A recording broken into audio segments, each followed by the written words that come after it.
In today's fast-paced real estate landscape, success demands more than surface-level expertise. It requires insight, adaptability, proven strategies, discipline, and the ability to take risk. The Agent Brew podcast blends candid conversations with wisdom from industry leaders who've walked the path before you. Think of us as your strategic pit stop to fuel your real estate journey.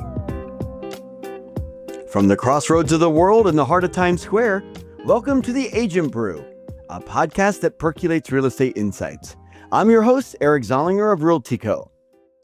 Welcome to our viewers and listeners. This is the first podcast we are filming since our release, so we thank you for those that are joining us. Really excited today to have our guest, the Managing Director of Elegran, Forbes Global Properties, and a true podcast pro, Jared Antin. Welcome, Jared. Thank you, Eric. Happy to be here with you. So glad to have you be part of Agent Brew. And I always like to start on how we know one another. And obviously, I was part of Elegran, Forbes Global Properties for a while. And I have to admit, whenever I speak to anybody in the industry, we always document you or title you as the secret sauce. You are the secret weapon of Elegran, Forbes Global Properties. So I'm sure you're aware of that, and just what an asset you are to Elegran. Thank you. Too kind, Eric. Well, so we've traveled a lot together. We were in Hawaii most recently for the third annual Forbes conference, which was a lot of fun. Got to be with your wife and your kids. I mean, what a great experience. For them or for you? No, it was a phenomenal time. Yes. So why don't we get started? Now you're an executive at Elegran and managing director. So you're a little bit different than what our traditional agent brews have been. So while you're not a typical agent, I still think your journey story is important because there's a lot of agents that want to cross over into the senior management level. And so I guess we'll gear it towards that, but tell us your elevator pitch of who you are, what you do, and basically your role as it's today. Yeah, thank you, Eric. So it was funny. I was actually just written up in an article yesterday that called me the data-driven leader, which I guess is a great place to start in that elevator pitch. So I'm a finance econ guy at heart. So for me, it's all about numbers and dollars and cents. So I like looking at data, and I like being able to use data to be able to create actionable insights. And today, in times of uncertainty and everything that's going on geopolitically, macroeconomically, I try really hard to instill confidence and to use data to instill confidence. So part of what I'm doing is, preparing our market reports and our market commentary and making sure that our agents and our clients are armed with the best data to be able to do that.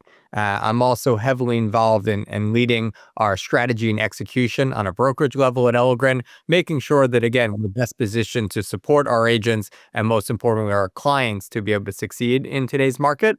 And then I also support a few other companies as a strategic advisor and helping to leverage my background and my operational skill set to be able to help people execute and carry out the vision. Because it's one thing to have a great vision, and it's a whole other thing to be able to actually make it so and bring it to fruition. Understood. So how long have you been at Elegran? We're going on 15 years. Wow. Oh my gosh. Are you quite scared to think? But yeah, are you this old May enough? will be 15 years. Almost. It's almost half my life. Not quite, but getting there. So go back to the your original story. Where were you born? And how does that relate to real estate today? Yeah. So I was born and raised in Westchester in Chappaqua, New York. Grew up all around real estate. My interest always started with architecture. I love creating CAD drawings. I actually think I still have a binder of all the houses that I designed. I swore that there was one that is still a favorite that I was going to build. I haven't built it yet, but I realized you get a degree in architecture and you're a little bit stuck. So I broadened it out into looking more in development and that side. I was very interested in sort of land development, land use, land planning. I scratched that itch today because I'm part of the planning board here in the town of Bedford. But then when I went to school, and I went to school down in Virginia at James Madison University, and I swore up and down, left and right I was not coming back to New York. I hated the cold. I wanted to get out of here. Spoiler alert, I came back and I'm stuck here. But I went to school in Virginia swearing up and down, left and right, I was not coming back. I told my freshman advisor in the same conversation I declared a finance major that I was never going to take another math class again. She looked at me like I had 8 heads. That was the craziest thing anyone could ever said, to which I responded, no. If you put a dollar sign in front, it's not math. It makes sense. So I was a finance major with a concentration in real estate and an econ minor. Math with dollar and cents is super easy for me. Amorphous math is a whole different story. And I got into real estate on purpose and by accident at the same time. When I was going on 19, I got my real estate license. This was 2009. I worked at Douglas Elliman with 2 other agents as their assistant for a year. And this is where I learned the business. My rationale at that time, this was going on to my junior year of college. It was 2009. We were in the recession. My logic, very simply, was anyone buying $1 million or $2 million apartment, that's probably a good person to know. So I looked at it solely as a networking piece and a way to get out there and meet different people and try to figure out which way I wanted to go. What I figured out is I was really good at it.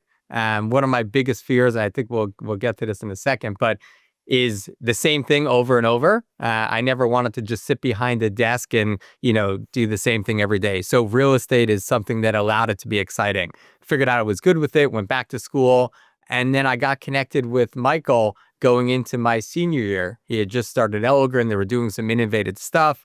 He had some great clients, and I was able to come in and started working as an agent that summer, closed a bunch of rental leads, brought in the experience I learned at Elliman before. And then when I went back to school for my senior year, I was our original inside salesperson. So I had one of the old VoIP lines, the Ethernet-based phone numbers that had a 646 area code, and I was opening up inquiries and screening leads and connecting clients back with Elegran agents in the office from afar. And then I had offers on the table to go down to South Carolina or go to Southern California and do different REIT type stuff. But I did come back to New York, and I brought my wife back to New York kicking and screaming. And I went back to or stayed with Elegran and started working as an agent for a number of years before starting to train and manage our rental folks, transition them into sales, manage all of our agents, and the rest is history. So from intern to managing director in 15 years is pretty good. Wow, that's pretty amazing. Good for you. Where did the Alad internship fall in? Yeah, so I did a short stint after my freshman year as an internship with Alad. They're obviously one of the prominent developers in the city. This was at the time that they were just closing on some stuff at 225 Fifth. Okay. And they were also closing at the plaza. So part of my responsibility then was working with their customer care team, doing the walkthroughs at the plaza, which was a really exciting thing. So you were there after the link. It was right at the tail end of Got the it. link. Okay. Yeah, so I was there at summer 2008. I mean, so this is a pretty good breadth of career as far as really looking at new development in New York. There's a lot that has transpired since 2009. And so you've really been able to witness it and participate in the interesting years, per se. Correct. And we have a really exciting new development coming out in Hell's Kitchen, too, that we're working on all the pre-development stuff. So Elegran is really getting another foothold right now in the new dev space. And we have a couple 10 to 15 unit buildings that we're selling and we're bringing online the next couple of months, too. So That's exciting. I also believe you might be working with Realty Co. on one of those. yes.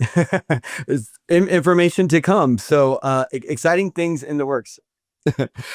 So as far as your procuring costs to get into the industry, it wasn't something that you were planning to do, but what was that impetus to really make you want to do it full time?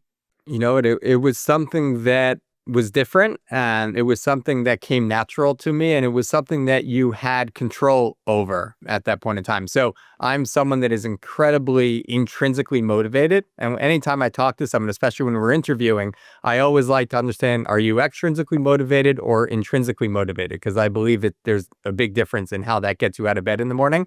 So I am an incredible self-starter, incredible, diligent, motivated, organized person. You're smiling because you know it's true. Uh, I am. And because we're going to get to that a little bit later, what gets you out of bed and what is your why? So yeah. So it gave me the ability to sort of chart my own path and be able to work as hard and run as fast as I wanted to and be able to see the fruits of my labor. So it created this really good feedback loop, but to some cases, actually, that could be a detriment too. I'm sure we'll cover that as well. So moderation is key to everything. But in the early days, it fueled me because it fed into my workaholic tendencies, but I was also getting that positive feedback in response that, effort in, money out, so to speak. right, right. So any mentors you'd like to mention? Well, obviously, I have to say Micah Rossi, our fearless leader and founder and CEO of Elegran, who, when you look at us on a personality test, and yes, we've done this, we are literally polar opposite mirror image of each other. And, full honesty, that can be very frustrating at times for both of us.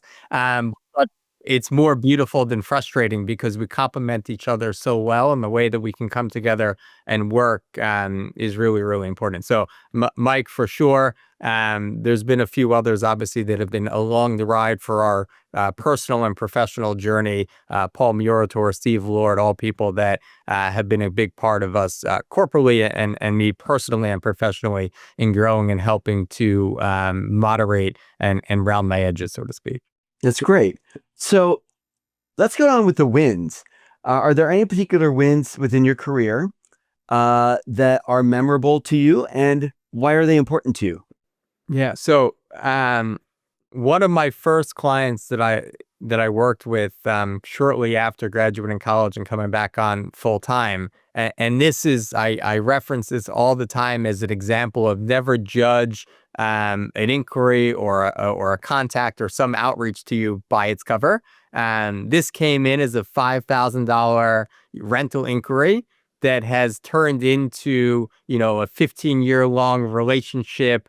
Um, $15 million in business and many, many deals and referrals from it. So there was someone that had a one-bedroom property in a Midtown East building, nicely renovated, looked really, really cool, and they needed to rent it out. So went, never actually met the owner in person. We spoke on the phone and on email. The doorman spoke so highly of him. And I took the listing, we got the listing, we put it up, and we ended up renting it to a very prominent family who, to this day, still lives in that property. So they've been Wow. renting it. They had a short stint where they left the city during COVID, came back, but they're still in this property, which speaks to the amazing fact of being able to find a tenant for this owner that has been renting this thing for, off and on, 10 plus years is pretty incredible.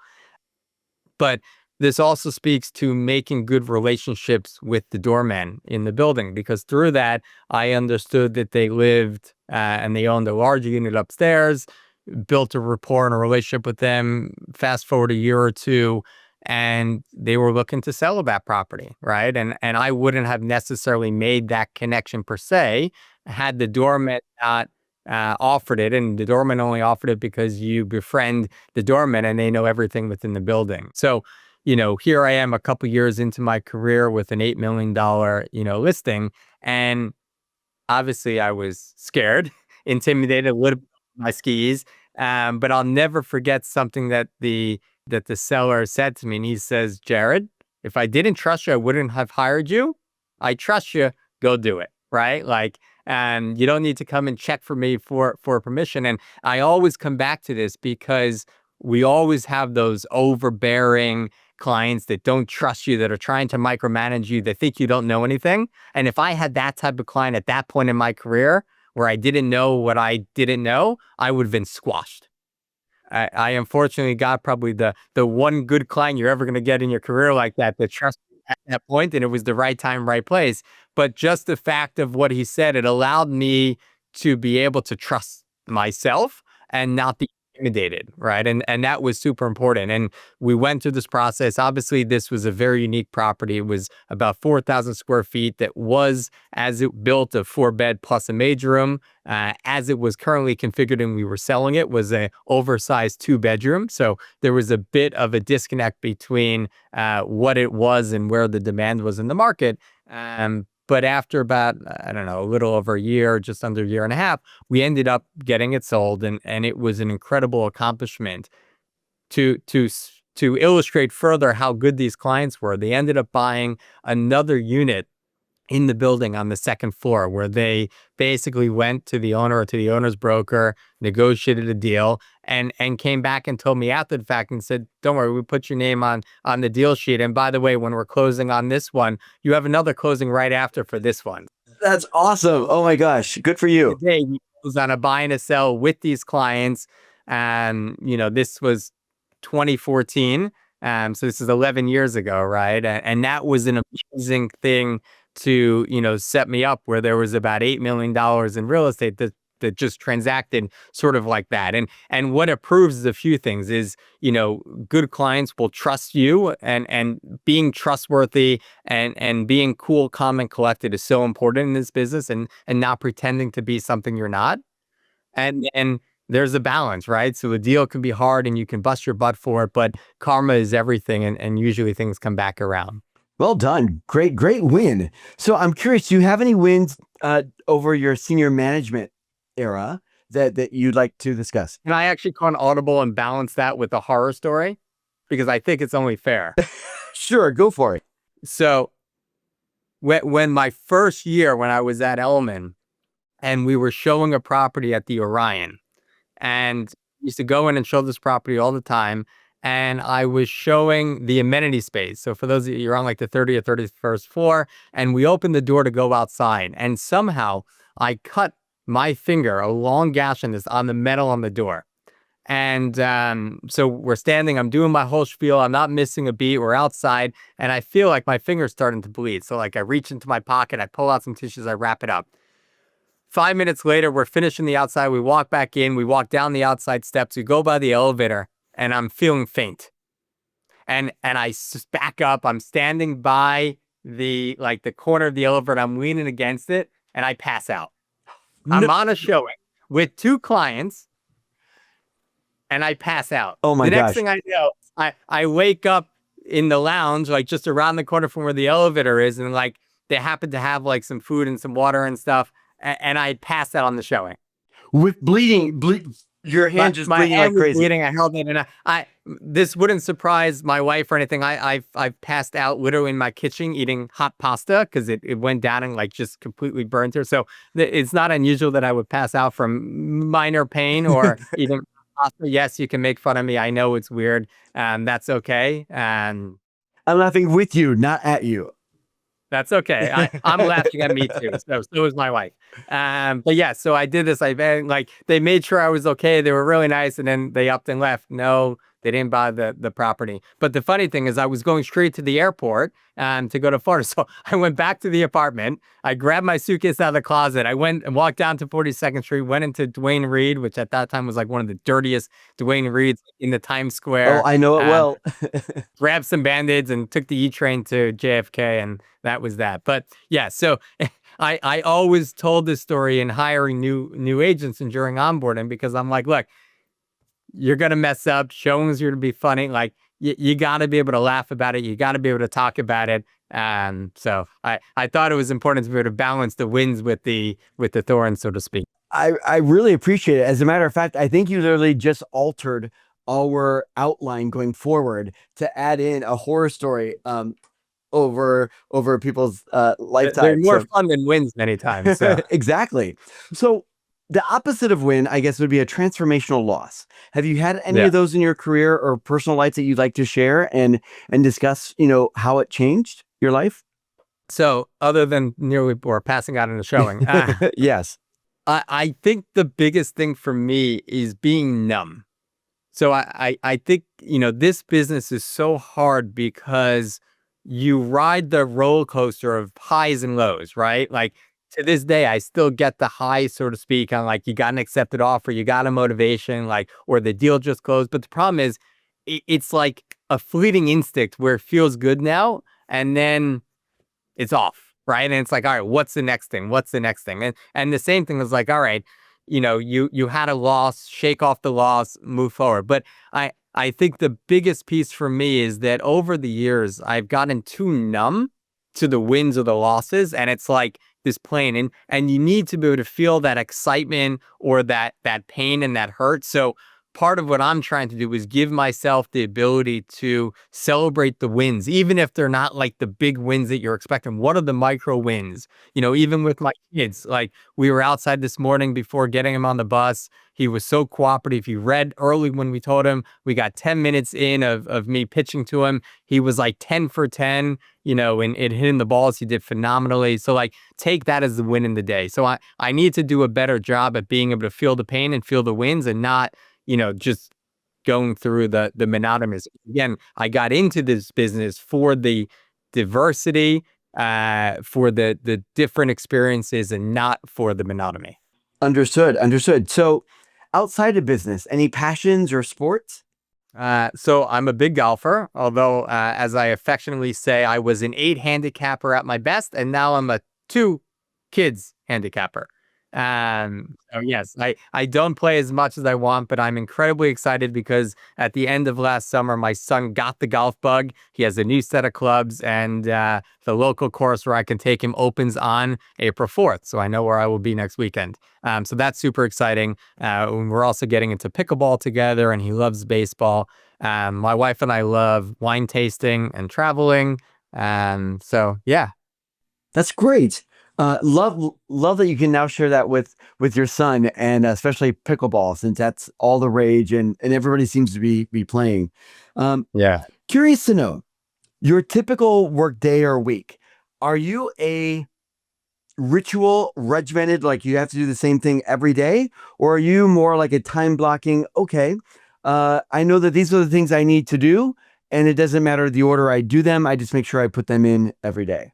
So I am structured and unstructured at the same time who needs to get more structured. But the lesson I'm learning today is sometimes taking an extra few minutes to set yourself up for success and set yourself up to be structured will save you way more time. And that's where I'm taking that step back to be able to say, okay, how do I make sure that I'm positioning myself and the team around me for success by making sure that I'm presenting the idea, the reasoning, the rationale in the most effective way. So if you look at my week, I structure it inside of a week. So it's not the same thing every day, but there's usually patterns of repeatedness or repetitiveness within the week. I'm also someone that, again, believes in being proactive and not reactive, and someone that feels a lot better when I'm at least treading water or above water, which doesn't happen too often right now. But it's when I feel like I'm underwater is when it is harder for me to be able to perform or show up in my best way possible. So one way that I try to make sure that I'm consistently staying proactive is by starting my next day the night before. When I'm winding down, the day, I'm going to look ahead. What's my calendar? Making sure, did I prep for all that? Did I review it? Did I do my deliverables? Is there anything that I'm still waiting on from someone else? How do I make sure I can go and get that? So I always start my next day the night before, which is important because if I don't, I always feel like I'm starting behind the 8 ball the next day. Understood. So we like to play a thing called the gratitude game here at the Agent Brew, but with a little twist of adding coffee, since we are, after all, the Agent Brew. So we start off with the aroma. This is basically that fresh coffee, invigorating smell before you actually get that cup of coffee. It's in the air and it really wakes you up. So, what wakes you up in the morning and gets you going? Up until a couple weeks ago, it was my daughter screaming, "Daddy, Daddy, Daddy, come get me." Thankfully, I don't know if it was daylight savings time or something, but she's sleeping much better. So now I wake up to my alarm. But um, it's again that intrinsic motivation that I'm trying to keep pushing forward and keep trying to show up better, be better, do better, motivate better, lead better, whatever word you want to use. I rarely enter the day from a perspective of this again or dread. Like I'm usually by default a fairly optimistic and motivated person. It's only in the times where there's something that I'm really dreading or that there's some anxiety provoking thing hanging over my head, which thankfully, knock on wood, is far and few between. But I'm usually 2 feet hitting the ground running. Great. So I guess the follow up with that, and we talked about it earlier, um, that gets you out of bed, but with the aroma, it follows up with the brew. So it's that sustaining cup of coffee that really uh, gets you going and sustains you through the rest of the morning. One could say it's like, what is your why? Yeah. So my why is, again, how am I helping someone else? And this, the question you didn't ask, but is an important one, is why did I step out of being an agent and transition into more of the senior leadership or management? And the answer is because what I enjoyed more than anything else was helping to motivate, teach, and grant to someone else the ability to do what I was doing, meaning the ability to help someone, the ability to see that impact on a grander scale beyond just what I can do, was really what that first step of that motivation to me wanting to get into the training and development or management role in the first place. It allowed me to be able to instill wisdom, instill confidence and motivation in others. And it gave me the ability to still wear the agent hat when I wanted to and be part of the fun parts of the job and not parts of, the parts that really frustrated me. So the why is still to be able to make the company, the world, the industry, a better place, to try to help raise those standards, to try to help show up and be smarter and more nimble. This is part of it why I've been so outspoken about this change in the buyer commission, is because this is a chance for the agents to do better, to show up different, and to be able to rewrite the page a little bit. That's great.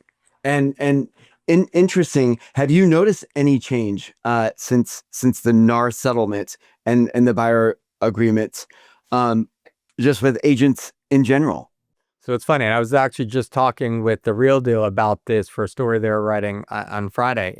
The amazing thing is everyone was said, the sky was going to fall and, no one was going to pay the commission. None of that happened. Why? Because in these changes, very importantly, they didn't allow or not allow something that already wasn't allowed or not allowed, meaning that you needed a little bit more of a clear and obvious disclosure of the fact.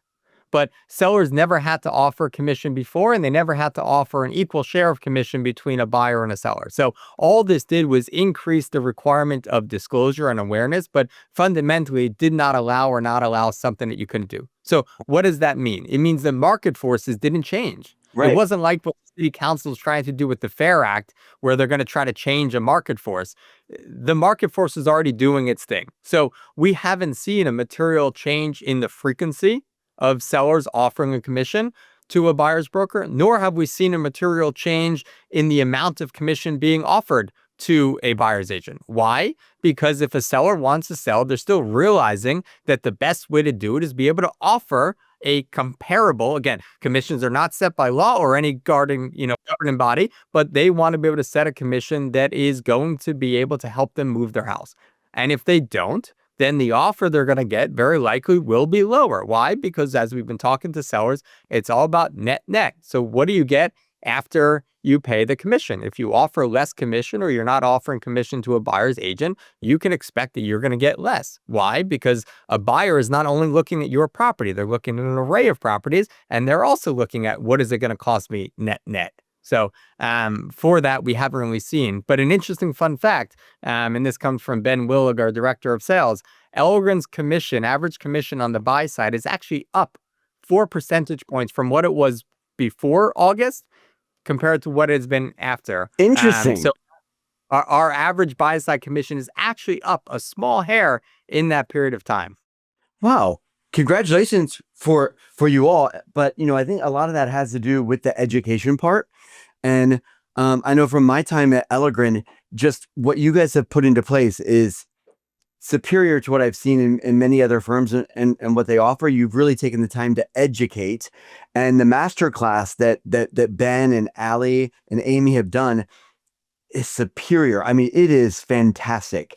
And so, kudos to you guys for continuing that. To get back to the real deal story, I happened to just read that earlier today, and I was amazed at how they were saying, really what has happened though, it's the experienced agents that understand themselves in the business that are doing really well, and the people that are shortchanged are the young agents that don't know how to articulate their value or know how to even respond. So, it's everything that you and other leaders in the industry were talking about early on that prepared the experienced agents to be able to talk about their wealth or their value up front.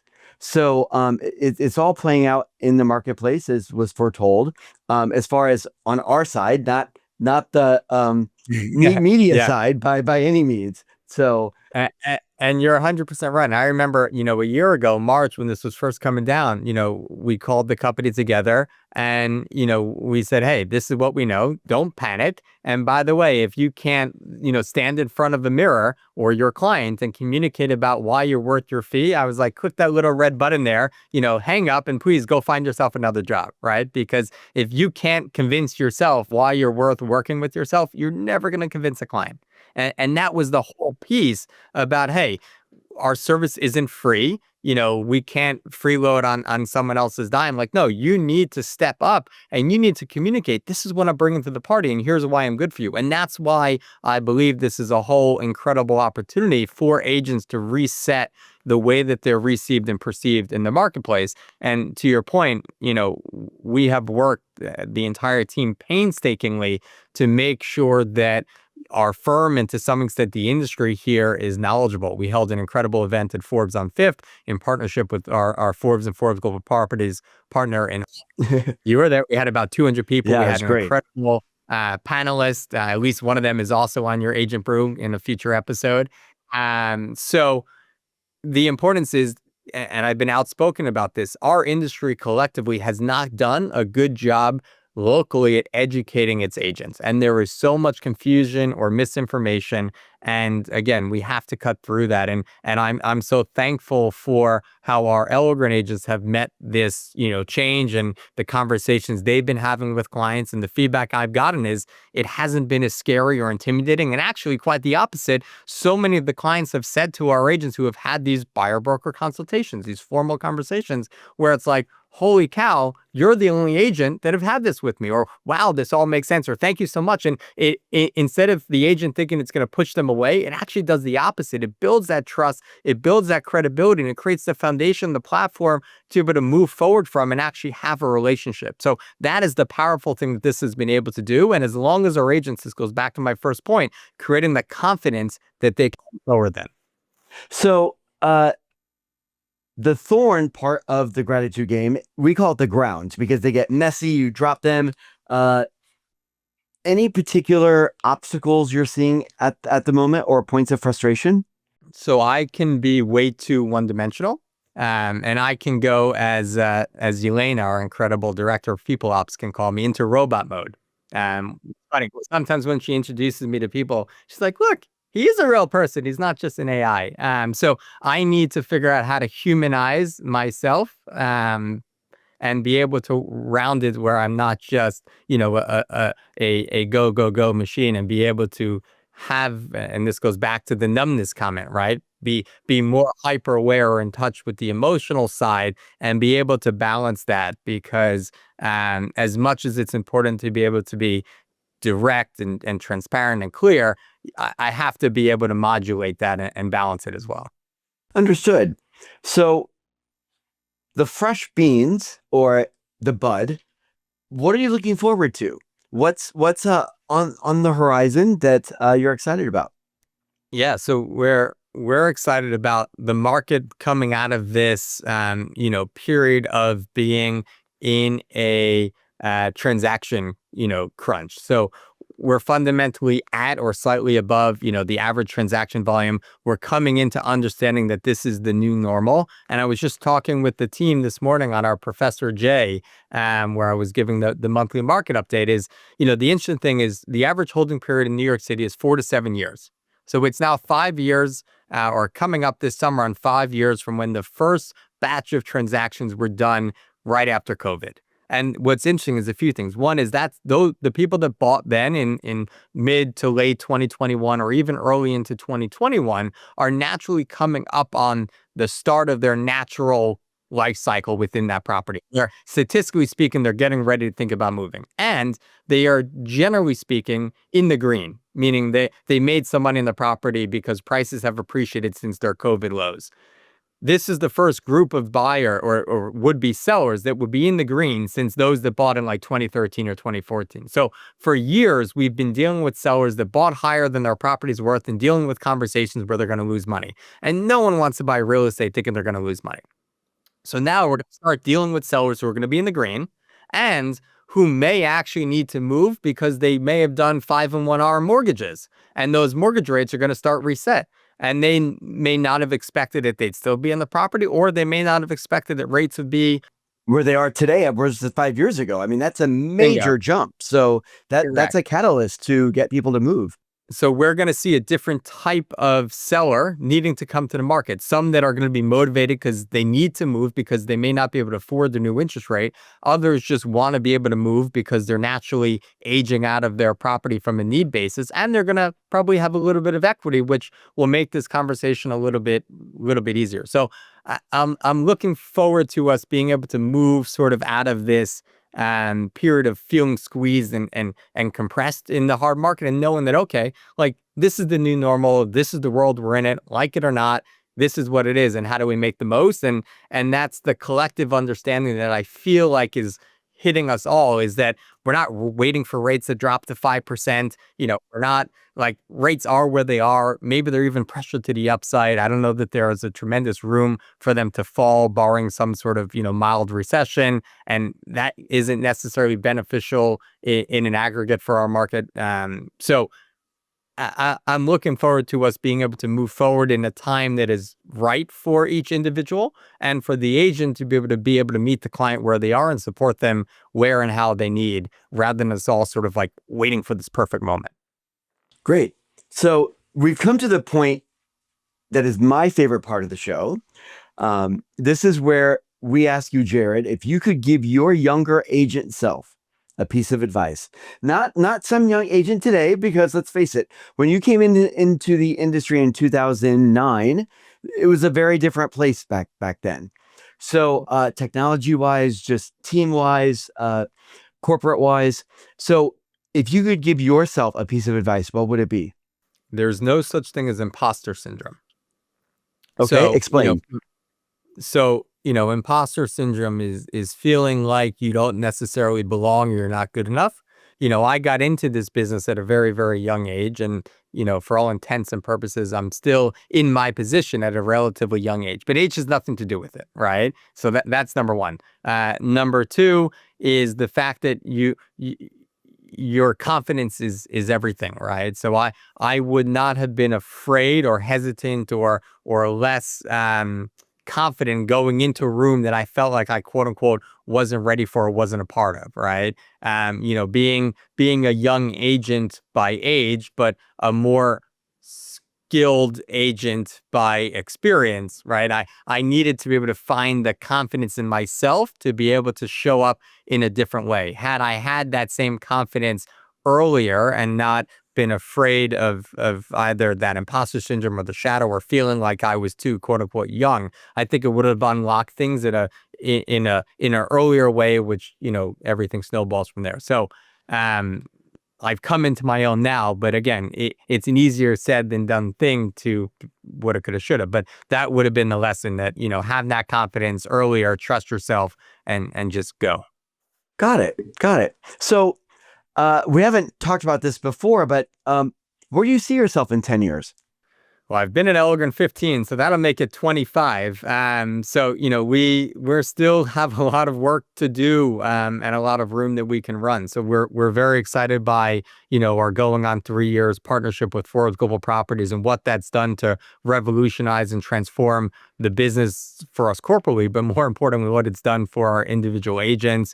We've doubled our average, or we've doubled our listings in 3x the average price point. We're able to provide, sellers with some incredible innovative ways for them to reach high net worth individuals and set their home apart. So what I'm excited about is continuing to elevate the brand for Elegran in the marketplace. I'm excited to be able to continue being a leader in the company, but also more in the industry, us to be able to grow, and me personally to see how I can get stronger, more confident, balance that with a larger sort of dose of human element and empathy, and continue to be able to spend time in my family as they grow up, because my kids grow up very, very, very quickly, and wanting to make sure I can still balance the professional with the home life is super, super important to me.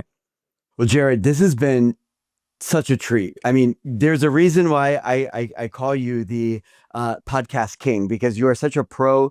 I know you do this a lot, but you're so articulate, concise, and this has been really enjoyable. So thank you for coming and being a part of the podcast, The Agent Brew. Thank you, Eric. I really appreciate you as an individual, you as a partner, the entire Realty Co. company, what you guys do to help agents be able to, tap into their hard-earned commission when and how they need it is really important. So you guys have been a great partner to the firm and to many agents, and we appreciate that collaboration. That's what the world's all about. We always like to end with a positive quote. Jared, do you happen to have a quote that is near and dear to you? So it's funny. There's a quote that comes through the Forbes ecosystems that I'm going to paraphrase it because it's not going to be entirely correct, but it's basically like diamonds are nothing but coal that stuck to their jobs, which I think speaks to the fact that I'm just driving forward, motivated, like, you keep pushing through and you're going to finally get there. That's great.